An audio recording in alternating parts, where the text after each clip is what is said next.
जी, बिस्मिल्लाहिर्रहमानिर्रहीम। Chapter number 6, historical research. Historical research नाम से ज़ाहिर है कि जो पुरानी पास्ट में तारीख है हमारी, उसको एक्सप्लोर करना, उसके बारे में जानना, उसके बारे में इन्वेस्टिगेट करना, ये हिस्ट्रिकल रिसर्च कहलाता है। और historical research and physical education क्या है कि फ़िज़िकल एजुकेशन की तारीख इतनी पुरानी है जितनी इंसान की तारीख है। इंसान ने पैदा होते ही हरकत करना शुरू कर दी, ठीक है? और हरकत का और इंसान का इंतहाई गहरा ताल्लुक है। इंसान अपनी बका की खातिर खुराक हासिल करने के लिए मुख्तलिफ टेक्निक, तरीके हरकत और अपनी बका की जंग लड़ने के लिए वो अपने जिस्म को मजबूत और बेहतर और लड़ाई के लिए फिट बनाने की कोशिश में लगा रहा है। तो उसके साथ साथ फिर गेम्स, अगर पुरानी तहजीबें हम स्टडी करें, यूनानी तहजीब, इंडस सिविलाइजेशन होगी, रोमन और चाइनीज़ सिविलाइजेशन वगैरह, कदीम मिस्री जो तहजीब है, उनमें हमें फ़िज़िकल एजुकेशन का या स्पोर्ट्स का कोई ना कोई एक सिस्टम हमें देखने को मिलता है। तो लिहाजा उन चीज़ों को एक्सप्लोर करना, उन चीज़ों के बारे में जानने के लिए, जैसे कि हम ओलंपिक्स देखते हैं, कदीम ओलंपिक्स क्यों हम पढ़ रहे हैं? वो तो बहुत पहले की बात है। तो उस चीज़ों का जो हम अपने मॉडर्न ओलंपिक्स और कदीम ओलंपिक्स, इनका जब मुवाज़ना करते हैं, तो हमें पता चलता है कि खेलों की कितनी बड़ी अहमियत उस दौर में थी। ठीक है, बगैर इनाम के, लालच के वो लोग वॉलंटरी गेम्स में पार्टिसिपेट करते थे और उसके एक बड़ी ईमानदारी के साथ, डेडिकेशन के साथ स्पोर्ट्स में खेलते थे। ठीक है? इससे हमें पता चलता है कि वो लोग खेलों को कितनी अहमियत देते थे। ये मकसद है जी हिस्ट्रिकल रिसर्च फिज़िकल एजुकेशन में पढ़ने का। अच्छा, अब सवाल ये है कि आपके जो ये एमसीक्यूज़ आते हैं प्राइमरी और सेकेंडरी सोर्सेज़ डेटा के, या प्राइमरी डेटा और secondary data. Sources of historical material, तारीख का आप मुताला करना चाह रहे हैं, फिज़िकल एजुकेशन की कदीम हिस्ट्री पढ़ना चाह रहे हैं, तो उसके लिए आपको जो मटेरियल के दो ज़राए होंगे। एक डायरेक्ट ज़रिया होगा आपका, उसको प्राइमरी सोर्स कहते हैं, जो आप खुद भाग दौड़ करेंगे, हाथ पाँव मारेंगे, जो खोज लगाएंगे, जो रिसर्च करेंगे, जो इन्फॉर्मेशन आपको खुद मिलेंगी, वो जो एक माइंड का one mind come between event end user, ठीक है? जो कदीम हिस्ट्री में पहले कोई इवेंट हुआ है, आपने खुद उसको इन्वेस्टिगेट किया है, तो जो बात आपके माइंड में आई है, जो इन्वेस्टिगेशन, जो इन्फॉर्मेशन आपको मिली है उसके बारे में, वो आपका डेटा कहलाएगा जी प्राइमरी डेटा। और उसके बाद फिर सेकेंडरी डेटा क्या होगा, या सेकेंडरी सोर्स क्या होगा कि आपने खुद उस चीज़ का जायज़ा नहीं लिया, वो चीज़ इवेंट आपके सामने नहीं हुआ, यानी कि इन्फॉर्मेशन आपने खुद कलेक्ट नहीं की, बल्कि लोगों से मालूमात ले ली कि हाँ जी क्या हुआ था, कैसे हुआ था, वगैरह वगैरह। तो लोगों के ज़रिए आपको जो इन्फॉर्मेशन मिलती है वो क्या होती है, सेकेंडरी सोर्स या सेकेंडरी डेटा। ठीक है, ये इसके एमसीक्यूज आते हैं, इसलिए इसको पढ़ना सरसरी सा ज़रूरी है। अच्छा, अब ये एमसीक्यूज भी आते हैं कि जी official records, documents, personal records, किसी की पर्सनल डायरी, किसी का जो एक ऑडियो बयान है, ओरल बयान है, किसी की तस्वीरी रिकॉर्ड है, पिक्टोरियल रिकॉर्ड है, प्रिंटेड और पब्लिश मटेरियल है, उसका ज़ाती तौर पे उसने जो चीज़ें छपाई हुई हैं, ठीक है? और जो चीज़ उसकी बाकियात रह गई हैं, और मैकेनिकल रिकॉर्ड्स वगैरह जो भी है, मशीनरी है, जो कुछ इक्विपमेंट साजो सामान उसका है, ठीक है? तो ये डेटा कहलाता है जी, जो बंदा रिसर्च कर रहा है उसकी ये सारी पर्सनल चीज़ें, ये उसका प्राइमरी डेटा या प्राइमरी सोर्स कहलाएगा।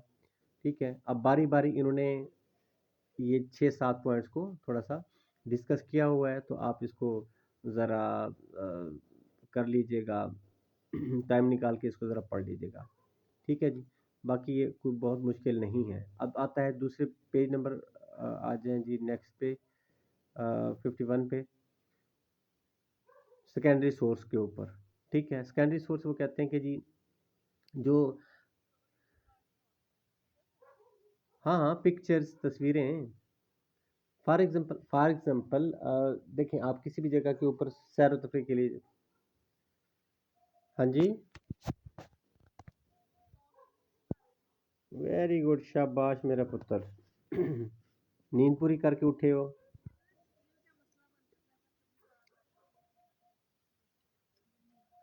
भाई जो बुक हम पढ़ रहे हैं रिसर्च की, उसका अगला चैप्टर है, वो आपको ग्रुप में शेयर किया हुआ है, उसको आप ओपन करें।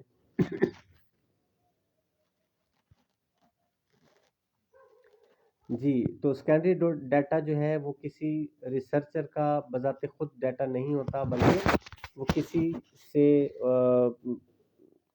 किसी और बंदे की तहकीक को पढ़ लेता है, किसी और बंदे का जो एक काम है उसको देख लेता है, दूसरे से पूछ लेता है, ठीक है, सुन लेता है। तो ये चीज़ें उसका सेकेंडरी सोर्स या सेकेंडरी वो कहलाता है रिकॉर्ड। अच्छा, एक और एमसीक्यूज आएगा जी, एक्सटर्नल क्रिटिक्स और इंटरनल क्रिटिक्स। इसकी आपको ये भट्टी वाली बुक में और कारवान वाली बुक में और जफर साहब की भट्ट साहब की बुक में ये चीज़ें हैं, जुबैर साहब की बुक में भी ये एक दो एमसीक्यूज हैं। तो लिहाजा इसको समझना भी ज़रूरी है कि डाटा जो आपको हिस्ट्रिकल रिसर्च करते हुए मिला है, वो चाहे प्राइमरी सोर्स है आपका या सेकेंडरी सोर्स है, वो डाटा मिला है, लेकिन आपने उस डाटा को एज इट इज एक्सेप्ट नहीं करना। फिर क्या करना है, जैसा कि आप डिडक्शन देते हैं, दलाइल दे के अपने हाइपोथेसिस को गलत या सही साबित करने की कोशिश करते हैं।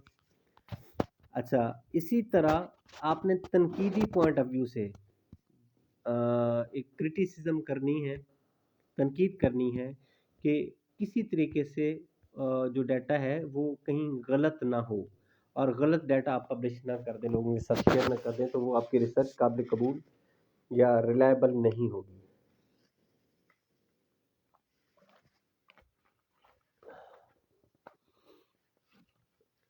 अब ये क्रिटिक्स हैं जी, एक्सटर्नल क्रिटिसिज्म, बैरूनी जो आपने जो डाटा इकट्ठा किया ना कदीम यूनान के बारे में, फॉर एग्जांपल मिसाल के तौर पे कदीम यूनान में ओलंपिक्स की अहमियत के बारे में जो आपने खुद डाटा इकट्ठा किया, जो आपको मुख्तलिफ किताबों से मिला, एक बुक आपने पढ़ी, उसमें कदीम यूनान में ओलंपिक्स की अहमियत के बारे में लिखा हुआ था, तो आप पहले तनकीद करेंगे कि अच्छा ये बुक जिस बंदे ने लिखी है वो बंदा है कौन।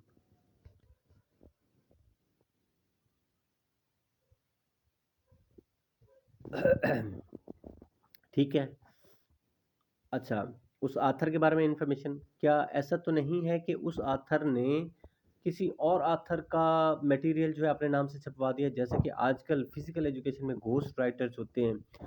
अभी आपको पता ही होगा, मैं नाम नहीं लेना चाहता, अच्छा नहीं लगता, लेकिन अभी रिसेंटली कुछ अर्सा पहले एक साहब थे, उनका खुद का भी टेस्ट पास नहीं हुआ था, और जनाब उन्होंने एक बुक लॉन्च कर दी जी, ये मैंने बुक लिखी है, ठीक है। तो मैं नाम नहीं लेना चाहता, हो सकता है वो हो या कोई और हो, क्योंकि ये चीज़ रिकॉर्ड में आ रही है तो नाम से अवॉइड किया जाना चाहिए। तो बहरहाल और भी बहुत सारे लोग हैं जो जिन्होंने बहुत सारी वो खुद से इधर उधर से कॉपी पेस्ट करके बुक्स वो कर दी हैं, जबकि देखें ये एक लाइबिलिटी होती है कि जो चीज़ जिस तरह प्लेजरिज्म है, अगर उस बुक का प्लेजरिज्म निकाला जाए तो आई थिंक 100% कॉपी पेस्ट होती है, ठीक है। तो वो आपका हक ही नहीं है। जो आपकी अपनी तसनीफ है वो कोई और अपने नाम से नहीं छुपा सकता। खैर, जिसे कहते हैं गोस्ट राइटर, फिर वो कहते हैं जी कि what were the qualification of the author, जिस बंदे ने ये लिखा है, ये सबसे बड़ी बात है। उस बुक को अगर हम पढ़ें तो क्या वो बंदा, आई थिंक उस वक्त तो वो नहीं हुआ था, बाद में पता नहीं वो लेक्चरर खुद बन गए या नहीं बने। खैर, जिस वक्त वो बुक मंजर आम पे आई तो वो साहब अभी उनका खुद का टेस्ट फेल था, ठीक है ना, और उन्होंने इतने लेक्चरशिप के लिए तैयारी के लिए बड़ी बुक लिख लिख डाली। तो it's a particular item of equipment, piece of apparatus, costume और other professional art artefact authentic, कि वो जिन ज़राए से जो आपको इक्विपमेंट्स वो चीज़ें मिल रही हैं, क्या वो चीज़ें अथेंटिक हैं या नहीं हैं। अच्छा, ये था आपने बैरूनी तनकीद की, एक्सटर्नल क्रिटिक्स, ठीक है। किताब आपने खोली नहीं, रिसर्च आपने पढ़ी नहीं, बात समझ में आ रही है।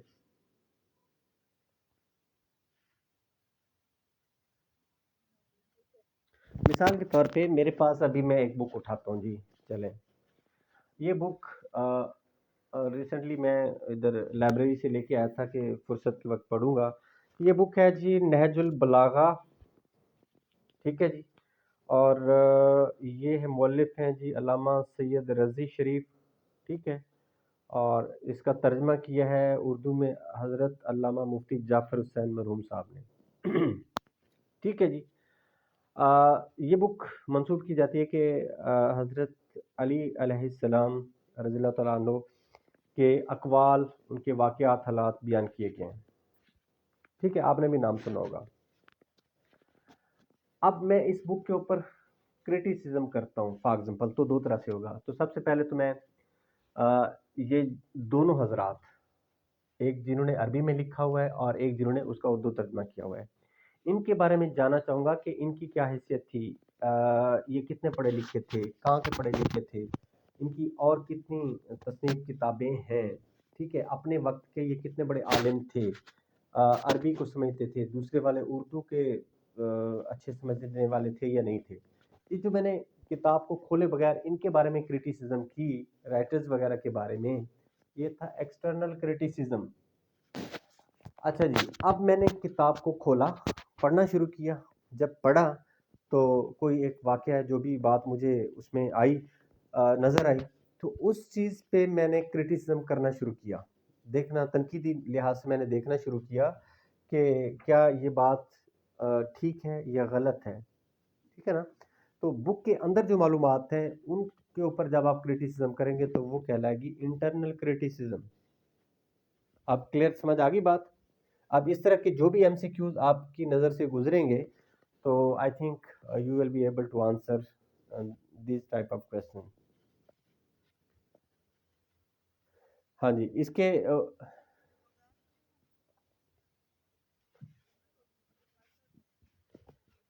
نہیں دیکھیں، بغیر پڑھے نہیں، بغیر پڑھے کا مطلب ہے کہ اس رائٹر کے بارے میں، جو بندہ لکھ رہا ہے نا،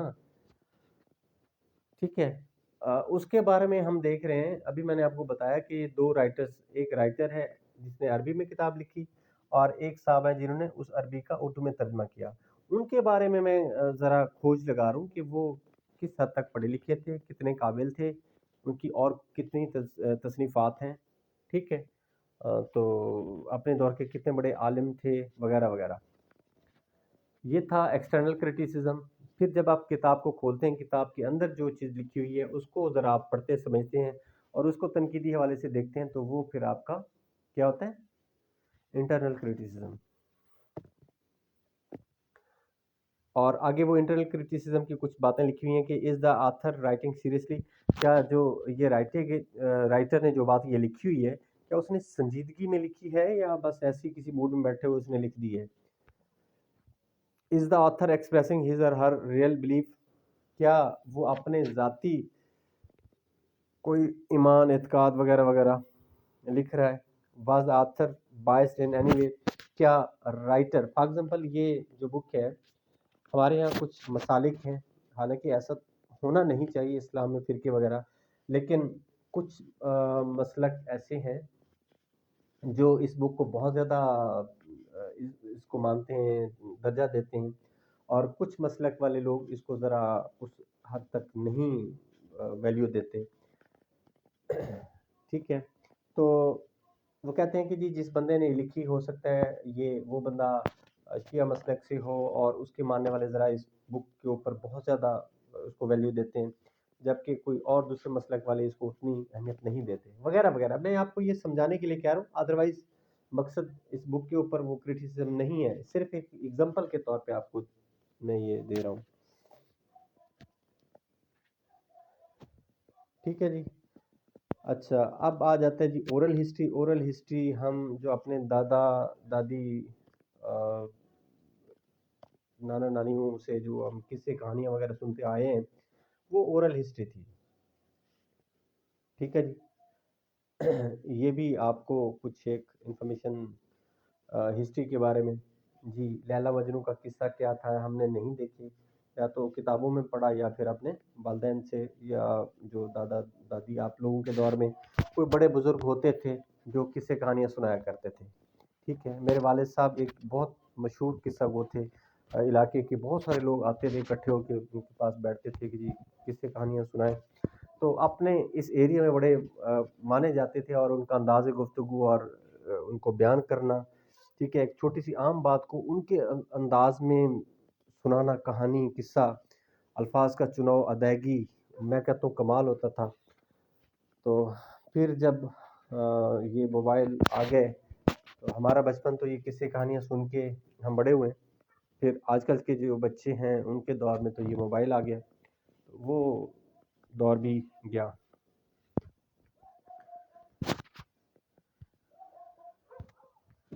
اوکے جی، یہ تھا آج کا ٹاپک، چھوٹے چھوٹے ٹاپک تھے، اس کو میں نے ڈیٹیل میں بہت زیادہ نہیں بتایا، سرسری سے بتایا تاکہ زیادہ چیپٹر کور کر لیے جائیں۔